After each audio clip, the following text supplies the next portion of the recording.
चलिए दोस्तों, मैं देवेश कुमार पाठक एस्ट्रोलॉजर आप सभी का अपने YouTube चैनल अल्टीमेट ज्योतिष गुरु में हृदय से वंदन करता हूँ। एक और महत्वपूर्ण वीडियो आपको देने जा रहा हूँ और उसमें आपको विश्व की घटनाएं तो बताऊंगा ही बताऊंगा, साथ ही साथ मैंने पीछे के वीडियो में जो दिया था कि आप लोगों के कोई सिंगल क्वेश्चन हम आपको आंसर करेंगे, उनकी जो आपकी प्रॉब्लम्स होंगी उनके सोल्यूशन बताने का प्रयास करेंगे। तो कई लोगों को हमने अभी उनको आंसर दिए हैं, उन्हें बताया है। आज के बाद हम अगले 3 दिन का आपको टाइम टेबल बताएंगे कि किस टाइम आपको कॉल करना है, किस टाइम अपने क्वेश्चन भेजने हैं, जिससे कि मैं आपके क्वेश्चंस को बारी बारी से ले सकूं टाइम के अनुसार जो आपको सूट करता हो।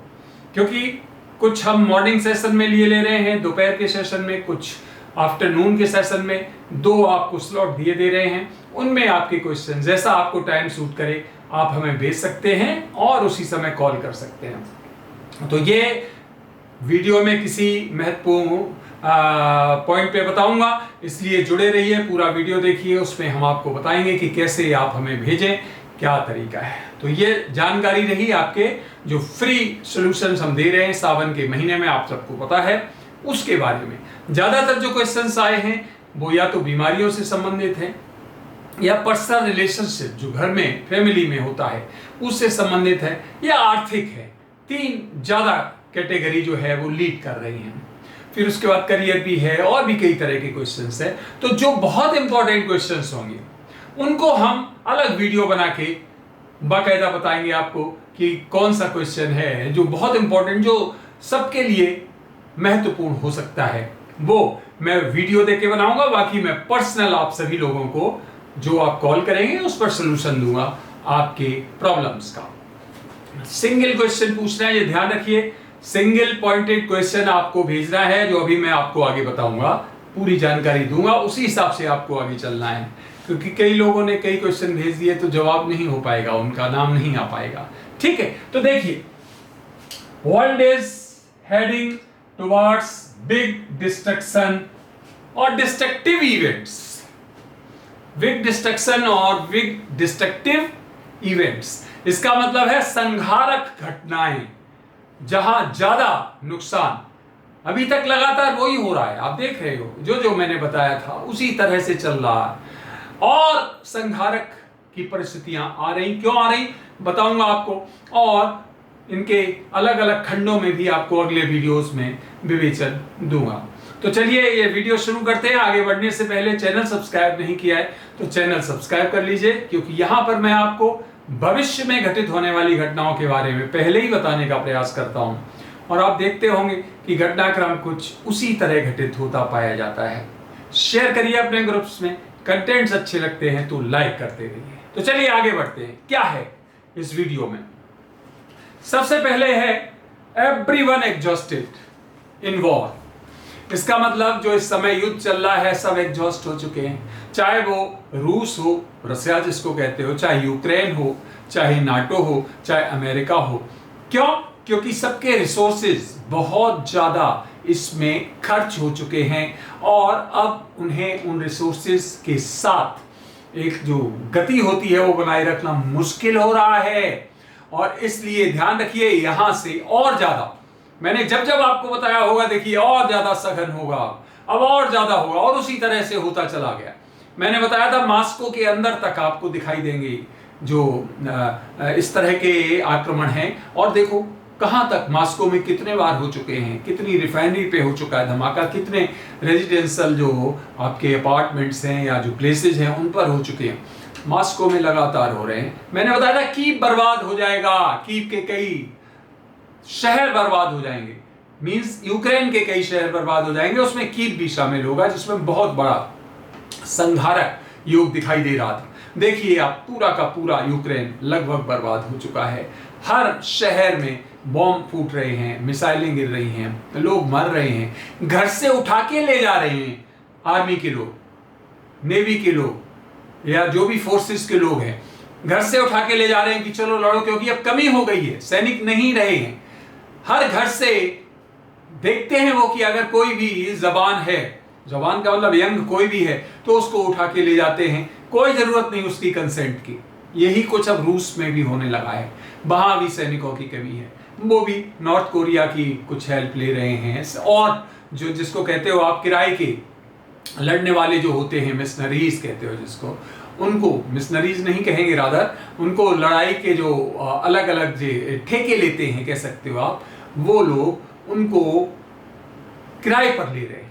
तो इस तरह से क्या स्थिति हुई कि हर जगह सैनिकों की भी कमी हो रही, रिसोर्सेज की भी कमी हो रही। ऐसे में क्या होगा? ऐसे में यह होगा, जनरली कोई हारना नहीं चाहेगा। यूक्रेन इसलिए नहीं हारना चाहेगा, उसके साथ नाटो है, अमेरिका है। अगर वो हार गया तो उनका ये एक दिमागी रूप से विचार है कि ये तुरंत फिर नाटो पर हमला कर सकता है रूस, तो इसको जीतने नहीं देना है। इसलिए वो पूरा का पूरा नाटो कंट्रीज यूक्रेन के साथ खड़े हैं, चाहे अनचाहे, और अमेरिका भी उसमें साथ आ जाता है। इधर रूस जो है वो कहता है अगर हम हार गए तो हमारी तो पूरी देश की जो है टूट जाएगा, और फर्दर पहले जो टूटा था अब दोबारा टूट जाएगा, ये हारना नहीं चाहेगा। क्या स्थिति होगी? तो अब स्थिति वो पहुंच गई है कि जहां पर और खतरनाक हथियार प्रयोग किए जाएंगे। तो हाँ, रूस कर सकता है खतरनाक हथियार प्रयोग, अब बदले में उससे नाटो से क्या आएगा, अमेरिका, वो बात की बात है। पर आप अपना सर्वाइवल तो किसी तरह से बनाने का प्रयास करेंगे, उसको संरक्षित करने का प्रयास करेंगे, अपने अस्तित्व को संरक्षित करने का प्रयास करेंगे, तो उसके लिए कोई आप ऐसा आक्रमण करेंगे, कोई ऐसा हथियार यूज करेंगे जो खतरनाक होगा, जिसमें मास डिस्ट्रक्शन होगा। जब मास डिस्ट्रक्शन होगा तो उधर से भी बदला आएगा।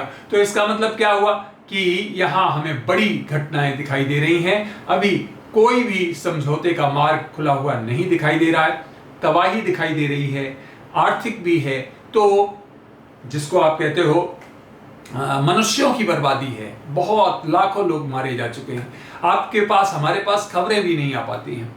और साथ ही साथ आर्थिक रिसोर्सेज लगभग इस समय स्टैंड स्टिल पे हैं, क्योंकि जो भी आपके जहां से उनका धन आता था, जो उनकी इनकम थी, वो ऑलमोस्ट जो है वो इस समय स्टॉप हो चुकी है।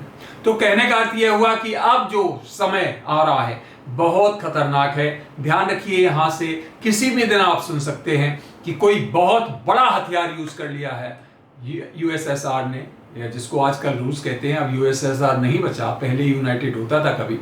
तो यह परिस्थिति कभी भी आ सकती है। उसके बदले क्या होगा, वो तो भयंकर परिस्थिति है, वो मैं बताऊंगा आपको आगे क्या हो सकता है और कितना नुकसान हो सकता है। हमारे पिछले वीडियोस देखते चले जाइए, मैंने उसमें बहुत कुछ बताया हुआ है, रूस के अगेंस्ट क्या क्या होगा फिर, और रूस क्या करेगा।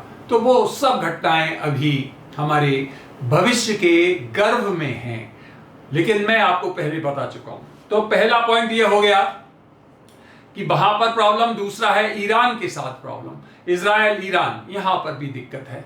यहां बहुत बड़ी घटनाएं दिखाई दे रही हैं, यहां पर भी जो है मास डिस्ट्रक्शन दिखाई दे रहा है।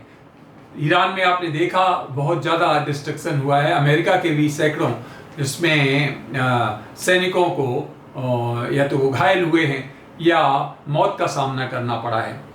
इसी तरह से इजराइल में भी यही परिस्थिति है। तो कहने का मतलब ये क्षेत्र, ये इस समय जो दो क्षेत्र चल रहे हैं, एक यूक्रेन का और एक ये ईरान इजराइल और ये पूरा सेंट्रल एशिया, बहुत ही खतरनाक है।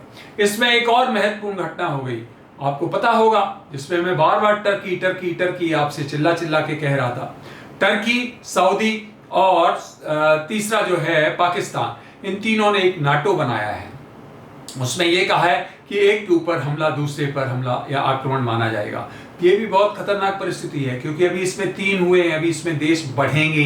ये वही परिस्थिति बनती चली आ रही है कि जहां पर एक तरफ जो है कई देश हो जाएंगे, और नाटो ऑलरेडी है, उसमें आपको पता है 28-29 देश, अगर उस पर कोई आक्रमण करता है तो तुरंत पूरा नाटो आक्रमण करे। तो ये खतरनाक परिस्थिति बनती जा रही है।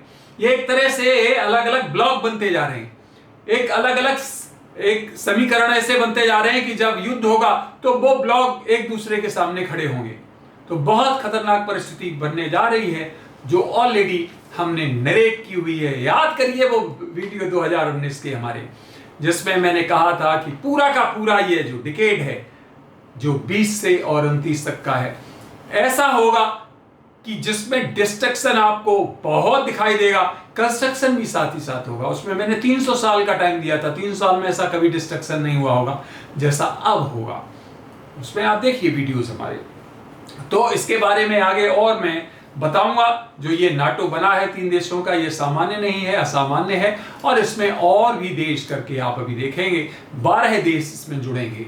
12 कंट्रीज का ये नाटो बनेगा। आगे चल के आप देखते जाइए। और फिर उसके आगे जो है दूसरा नाटो किसी और का, ईरान है, रूस है, चाइना है, नॉर्थ कोरिया है, ये एक अलग ग्रुप है। इसी में कुछ और ग्रुप जिसमें सेंट्रल एशिया के ही आ जाएंगे, है ना। तो इस तरह से क्या है कि ये एक ऐसे बनता जा रहा है, 2 ग्रुप सामने सामने, और फिर कोई नहीं रोक पाएगा उस युद्ध को। अगला पॉइंट, कोई भी देश, चाहे वो रूस हो और चाहे वो इजराइल हो, इजराइल ने जो क्षेत्र अपने अधिकार में किए हैं, चाहे वो गाजा के हों और चाहे वो लेबनान के हों, और रूस ने जो क्षेत्र अपने अधिकार में लिए हैं यूक्रेन के, ये दोनों ही अपने अपने विजित क्षेत्रों को नहीं छोड़ेंगे। और ये एक बहुत बड़े टसल का कारण बनेगा। ये सीधा बोल देंगे नहीं, हम इनको छोड़ने नहीं जा रहे हैं। तो ये इनके आपस में कोई ट्रीटी या कोई समझौता में सबसे बड़ा एक अवरोध होगा, क्योंकि दूसरी तरफ से यही आएगा कि इन क्षेत्रों को छोड़ के अपने आप जाइए वापस, लेकिन ये नहीं जाएंगे। तो ये एक बहुत बड़ा अवरोध सामने आने वाला है। ये लोग छोड़ने के लिए नहीं जीत रहे इन प्रदेशों को या इन क्षेत्रों को। America is planning for final assault. America Iran के खिलाफ फाइनल असॉल्ट की तैयारी कर रहा है, क्योंकि उसके भी हथियार और गोले बारूद के साथ साथ कई सैनिक हताहत हुए हैं। तो वो भी फाइनल असॉल्ट की बात सोच रहा है। और उसका फाइनल असॉल्ट क्या होगा, या तो बहुत भारी, जिसको आप कहते हो प्रभावी जो बॉम्ब्स होते हैं वो, और या फिर इसमें हाइड्रोजन बम, या फिर कुछ भी और ऐसे बम जो निषेधित हैं, जिनको यूज नहीं किया जा सकता है। कोई भी हो, वो परमाणु बम हो सकता है, वो हाइड्रोजन बम हो सकता है, वो कोई भी बम हो सकता है, बायोलॉजिकल कोई परिस्थिति हो सकती है। तो उनका प्रयोग अमेरिका करेगा, क्योंकि अमेरिका बहुत इम्पेशेंट होता है। अमेरिका के पास धैर्य नहीं है और वो बहुत ज्यादा लंबा युद्ध नहीं खींच सकता है। अमेरिका, चाइना, ये लंबे युद्ध नहीं लड़ सकते हैं। इनका शॉर्ट युद्ध का केवल प्लान होता है, क्योंकि इनको अपने हथियारों पे बहुत गर्व होता है, घमंड होता है। तो वो घमंड ईरान जैसी परिस्थितियों में काम नहीं आया, क्योंकि ईरान में ज्यादातर आपने देखा है जो वहां का एरिया है वो पर्वतीय है। तो आप हवाई हमला करते रहिए, कोई बहुत ज्यादा फर्क नहीं पड़ता। हाँ, नुकसान तो हुआ है, लेकिन फिर भी इतना नुकसान नहीं कि उसे आप बर्बाद कर दोगे। नहीं कर सकते हो केवल हवाई मार्ग से, बिल्कुल नहीं कर सकते हो। उसके लिए आपको जमीन पे आके युद्ध लड़ना पड़ेगा, और जमीन पे आके जिस दिन आपने युद्ध लड़ना शुरू किया उस दिन आप और पराजित हो जाएंगे, क्योंकि ईरान के पास बहुत बड़ी सेना भी है, क्योंकि वो आमने सामने की लड़ाई हो जाएगी। तो उसे जीतना आसान नहीं होगा, क्योंकि अमेरिका का देश बहुत दूर है। रिसोर्सेज उपलब्ध कराना और अपने सैनिकों को संरक्षित करना उसके बस का नहीं होगा, और अमेरिका युद्ध हार जाएगा। इसलिए जिसको आप कहते हैं सोल्जर ऑन फुट नहीं लाएगा वो, ये उसके लिए एक तरह से पराजय का कारण बनेगा, जो दुनिया देख लेगी। तो इसलिए ये काम को नहीं करेगा। तो इसीलिए कोई खतरनाक, कोई इस तरह के बॉम्ब्स यूज कर सकता है जिससे ईरान समर्पण कर दे, आत्मसमर्पण कर दे, जैसे जापान ने किया था, याद है आपको। उसी तरह से जो वहां पर हुआ था, आपको याद होगा, द्वितीय विश्व युद्ध के दौरान 1945।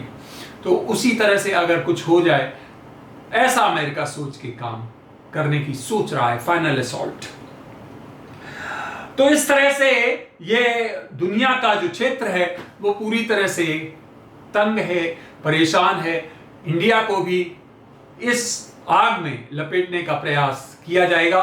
ये पूरा का पूरा, जिसको कहते हैं ना, शतरंज की गोटियां बिछ चुकी हैं, जिसमें चाइना, पाकिस्तान जो है महत्वपूर्ण रूप से भारत के अगेंस्ट कोई एक ऐसा कोई अभियान छेड़ने वाले हैं जिससे भारत को भी चपेट में लिया जाएगा, क्योंकि अभी तक भारत सीधे रूप से कहीं शामिल नहीं हुआ है, और इसकी जो अर्थव्यवस्था या जो भी यहाँ पर विकास हो रहा है वो देशों को, कई देशों को बिल्कुल पसंद नहीं आ रही। तो यह है कि इंडिया को इंटरनली, पहले वीडियो दे चुका हूं, अभी देख रहे हो आप कितने आंदोलन और ये सब हो रहा है, ये सब विदेशों से समझ लो गवर्न है। और भी अभी इस तरह के प्लान बनाए जा रहे हैं किस तरह इंडिया को हम बिल्कुल परांगमुख जिसको कहते हैं बिल्कुल नीचे धसा दें। और इसी तरह से इंटरनली और एक्सटर्नली बांग्लादेश है, चीन है, पाकिस्तान है, इनके थ्रू कैसे डिस्टर्बेंसेस किए जाएं, छोटे पूरे युद्ध किए जाएं, क्योंकि बहुत लंबे युद्ध जे नहीं लड़ेंगे, छोटे छोटे युद्ध लड़ेंगे। और भारत के पास भी बहुत लंबा युद्ध, भाई 3-3 से कैसे लड़ेगा भारत, इतने रिसोर्सेज कहाँ हैं। तो कहने का अर्थ क्या हुआ कि ये परिस्थितियां बिल्कुल सामने हैं। और ये जो आप 2026 देख रहे हो, अभी 2029, 3 साल हैं, इनमें बहुत कुछ और बदलने वाला है, बहुत परिस्थितियां बदलने वाली हैं। देख रहे हो लगातार 2020 से 2026 6 साल हो चुके हैं लगभग, और ये घटनाएं लगातार, कोई सोच सकता था कि इतने लंबे युद्ध होंगे, इतनी लंबी घटनाएं होंगी, इतने लंबे संघर्ष होंगे, चल रहे हैं अभी भी। और अभी परिस्थितियां बिल्कुल भी समीचीन, उपयुक्त नहीं है, हम कह सकते हैं, जो इनको रोक सके घटनाओं। तो चलिए, ये तो हो गया ये वीडियो का एक पूरा, इसके बारे में और भी डिटेल से मैं आपको वीडियोस दूंगा जिसमें अलग अलग क्षेत्रों के बारे में अवश्य बताऊंगा। कुछ महत्वपूर्ण मैं आपको वो भी दूंगा, चार्ट्स का विवेचन भी करूंगा, जिसमें आपका चाइना का है, जिसमें पाकिस्तान का, इंडिया का, इन चार्ट्स को भी आपके सामने रखूंगा। कुछ महत्वपूर्ण लीडर्स हैं जिनके ऊपर खतरा है, उनका भी वर्णन करूंगा। तो फ्रेंड्स, ये है वीडियोस, कोशिश करूंगा कि जल्दी जल्दी आपको मैं दूं। अभी सावन चल रहा है तो थोड़ा ज़्यादा समय पूजा वगैरह में उसमें व्यस्तता हो जाती है, लेकिन कोई बात नहीं, मैं समय निकाल के दूंगा। अब आ जाइए, जो आपके फ्री क्वेश्चंस, फ्री आंसर्स हम दे रहे हैं आप लोगों के। सिंगल क्वेश्चन पूछिए, उसके महत्वपूर्ण पॉइंट समझ लीजिए। सिंगल क्वेश्चन पूछिए, कोई भी जो समस्या है वो उसमें लिखिए, बर्थ डिटेल्स दीजिए। एक बार फिर बताए दे रहा हूं, नाम, 5 डिटेल्स चाहिए, नाम, gender, birth of place, time of place, और birth place, time place, name. ये 5 पॉइंट्स हो गए। फिर बताता हूं आपको एक बार। आपको सबसे पहले अपना नाम देना है, जेंडर देना है, प्लेस देना है, किस जगह पर आप पैदा हुए, वो बहुत जरूरी है, क्योंकि उसी से लैटिट्यूड और आपको लॉन्जिट्यूड निकलते हैं। और टाइम, किस समय पैदा हुए, वो भी बहुत जरूरी है। ये अगर आपको ठीक पता नहीं है तो उसमें मुश्किल होता है, फिर भी आप अपना मैसेज भेज देना, देखेंगे दूसरे तरह से, दूसरे विधान से आपका निकाल के आपको हम बताएंगे। तो इस तरह से 5 डिटेल्स देना है, समझ गए होंगे आप बिल्कुल। स्थान देना है, स्थान के साथ आपको टाइम, प्लेस, नाम और जेंडर, ये 5 पॉइंट्स आपको देने हैं उसमें। और ये 2 समय में हम आपको दे रहे हैं जवाब। पहला सुबह होगा, सुबह का मतलब ये है, ये हम आपको 11 बजे से और 1 बजे 2 घंटे का, आपको 2 घंटे का टाइम देंगे सुबह 11 से 1 इंडियन स्टैंडर्ड टाइम। और दूसरा जो आपको देंगे वो आपका टाइम होगा शाम को 5 बजे से और 7 बजे तक। इन दोनों समय में आप उनके पहले, इसका मतलब है सुबह जो 11 बजे दे रहे हैं तो आप सुबह से अपने भेज दीजिए वर्ड डिटेल्स वगैरह, यहां से कॉल नहीं जाए तो 11 बजे आप कॉल मिलाना शुरू कर दीजिए। आपको टाइम दे दिया जाएगा जब आपका कॉल आएगा। अगर कोई उस समय कॉल्स चल रहे होंगे, कई कॉल्स चलते हैं एक साथ, तो एक एस्टिमेटेड टाइम आपको दे दिया जाएगा। आप कॉल करेंगे और आपको हम आपका जवाब दे देंगे। बहुत ज़्यादा समय उस समय नहीं दे पाएंगे हम, क्योंकि सैकड़ों कॉल्स एक साथ हमें प्राप्त होते हैं, मुश्किल हो जाता है। तो धैर्य बनाए रखिए, आपका नंबर जैसे ही आएगा, आप सुबह चाहते हो, सुबह सूट कर रहा है तो सुबह 11 से 1 का टाइम ले लीजिए। आपको शाम का अगर सूट करता है, इसीलिए 2 टाइम दे रहा हूं, तो 5 to 7 ले लीजिए। और अपने क्वेश्चंस, ये 3 दिन के लिए समय है, ध्यान रखिए। आज मंडे है, ट्यूसडे, वेडनेसडे, थर्सडे, इन 3 दिन हम आपको कोशिश करेंगे कि ये समय पर मैं उपलब्ध रहूं आपके जवाब देने के लिए। अगर कोई चेंज होगा तो हम आपको बता देंगे उस समय कॉल करके। फिर इसके बाद जिनकी बहुत समस्याएं कठिन है, मान लो कठोर, ऐसी समस्याएं जो सबके साथ होती हैं, यूनिवर्सल हैं और उनका सबको जवाब मिलना चाहिए, उनका मैं वीडियो बनाऊंगा। उनका वीडियो बना बना के जितने वीडियोस बनेंगे 1 2 3 4 10 15 20 25 वो सबके लिए यूनिवर्सली डाल देंगे कि देखो अगर ऐसी परिस्थितियां तो आपको क्या करना चाहिए, तो वो हम आपको उनका दे देंगे। नाम आपका, ज्यादातर लोगों ने लिखा नाम मत लिखिए, हमारा नाम मत लीजिए, किसी और नाम से आप कर सकते हो, तो कोई इशू नहीं है, आप उसमें मेंशन कर दीजिए। अगर आप चाहते हो तो आपका नाम बोल दिया जाएगा, नहीं चाहते हो तो कोई बात नहीं। हमें नाम से मतलब नहीं, हमें मतलब है कि समस्या अगर किसी के पास है उसका निदान होना चाहिए। आपका नाम लोगों के सामने लाने का कोई मकसद नहीं है। तो इस तरह से आप चाहें नाम नहीं आएगा आपका, बाकी डिटेल्स भी जो है वो हम, अगर आपको लगता है तो आपका स्थान भी नहीं बताएंगे। तो आप उसके लिए निश्चिंत रहिए, हमारा मकसद है आपकी समस्या को किसी तरह कोई सलूशन मिले। तो ये सब चीजें हो गई। अगला पॉइंट है, जो भी कॉल करे कोशिश करो कि आपने सब्सक्राइब किया हुआ हो चैनल।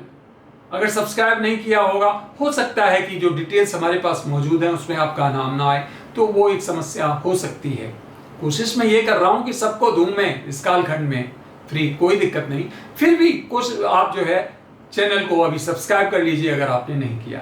तो आज समय जो है, आज आप 12:30 से, आज 12:30 से, क्योंकि आज कालखंड आज ज्यादा हो गया है समय, तो आज 12:30 से आप हमें कर सकते हैं ये 1:30 बजे तक। आज हम 12:30 से 1:30, और आज शाम से वही काल शुरू हो जाएगा 5 to 7, और कल परसों 3 दिन अगले हमने बता दिए आपको 2 समय, उसमें आप कॉल करके अपनी समस्या का समाधान ले सकते हो। विदेश में बैठे हुए लोग जो भी हमें कॉल कर रहे हैं वो इसी स्टैंडर्ड को चेंज कर लें अपने में, ISI बताया मैंने, ये इंडियन स्टैंडर्ड टाइम IST, और इसी हिसाब से अपने समय को कन्वर्ट करके आप हमसे क्वेश्चन पूछ सकते हो। मैं पूरा प्रयास करूंगा कि आपके उस क्वेश्चन को जिसमें सबसे ज्यादा आप अटक रहे हो इस समय अपने लाइफ में, परेशानियां झेल रहे हो, फेस कर रहे हो, उस क्वेश्चन को पॉइंटेड क्वेश्चन एक पूछिए। तो ये फ्रेंड्स आपके क्वेश्चन और आंसर्स के बारे में हम कोशिश करेंगे, क्योंकि सावन का महीना है, महादेव की शरण में हैं हम, कोशिश करेंगे कि आपकी समस्याओं का उचित समाधान दे सकें। तो बस इतना ही था इस वीडियो में। अगला वीडियो हम जल्द आपको किसी और महत्वपूर्ण विषय पर देंगे। आपने अपना अमूल्य समय दिया, उसके लिए बहुत बहुत धन्यवाद। नेक्स्ट वीडियो का इंतजार करिए। तब तक आप सभी को मेरी तरफ से ओम नमः शिवाय, नमस्कार।